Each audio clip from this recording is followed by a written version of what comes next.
List দিয়ে দিয়েছে এখানে একদম পুরো নামের লিস্ট আছে টোটাল। আর বিল্ডিং এ যেতে হবে আইপিজিএমআর এসএসকেএম কলকাতায় পিএমআর বিল্ডিং এ যেতে হবে, কবে কাদের ডেট দিয়েছে সেটা তুমি দেখবে।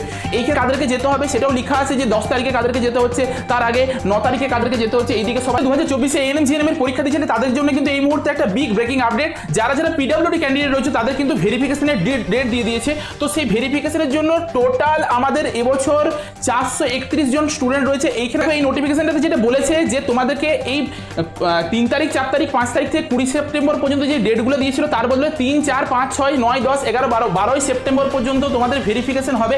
এই নিচের দিকে যদি তুমি যাও এখানে হচ্ছে তোমাদের নামের লিস্ট দিয়ে দিয়েছে, এখানে একদম পুরো নামের লিস্ট আছে টোটাল 431 জনের নামের লিস্ট আছে। কবে কাদেরকে যেতে হবে সেটাও লেখা আছে যে 10 তারিখে কাদেরকে যেতে হচ্ছে, তার আগে 9 তারিখে কাদেরকে যেতে হচ্ছে। এইদিকে সবার নাম আছে, অ্যাপ্লিকেশন নাম্বার বা রোল নাম্বার লেখা রয়েছে, কবে কাদেরকে যেতে হচ্ছে সেইটাও কিন্তু এখানে হুবহু লেখা রয়েছে। এই জায়গাটাতে তোমাদেরকে যেতে হবে কোথায় সেটা একটু দেখে নাও। তোমাদেরকে যেতে হচ্ছে এসএসকেএম এ যেতে হবে, একটু উপর দিকে গেলে আমরা দেখতে পাবো এসএসকেএম এ তোমাদেরকে পিএমআর বিল্ডিং এ যেতে হবে, আইপিজিএমআর এসএসকেএম কলকাতায় পিএমআর বিল্ডিং এ যেতে হবে, কবে কাদের ডেট দিয়েছে সেটা তুমি দেখবে।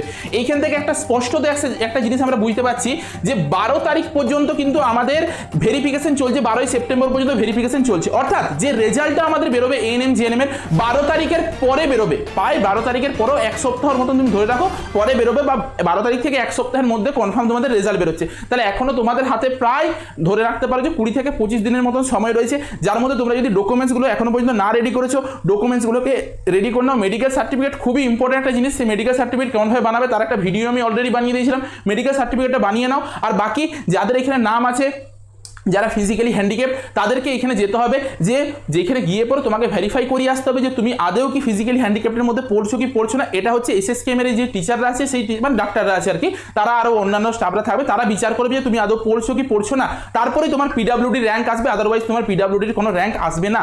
এটা সবার জন্য নয়, আমি আবারও বলছি যারা ফিজিক্যালি হ্যান্ডিক্যাপ তাদের জন্য।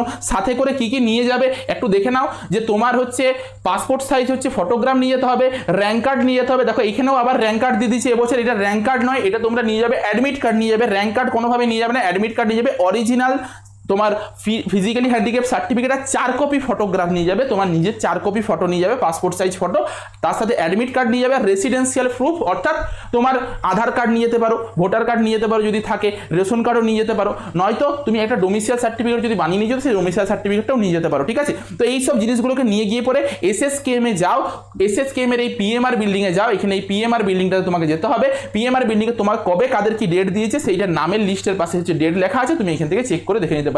তো আজকের মতন তাহলে ভিডিওটা এই পর্যন্ত ছিল। ভিডিওটা তোমাদের সকল বন্ধুদের সাথে শেয়ার করতে, সকলকে বলে দাও 12 তারিখের পরে কিন্তু তোমাদের রেজাল্ট বেরোবে, প্রায় তোমরা ধরে নিতে পারো 20 তারিখের মধ্যে রেজাল্ট বেরোচ্ছে। চলো আজকের মতন তাহলে ভিডিওটা এই পর্যন্তই।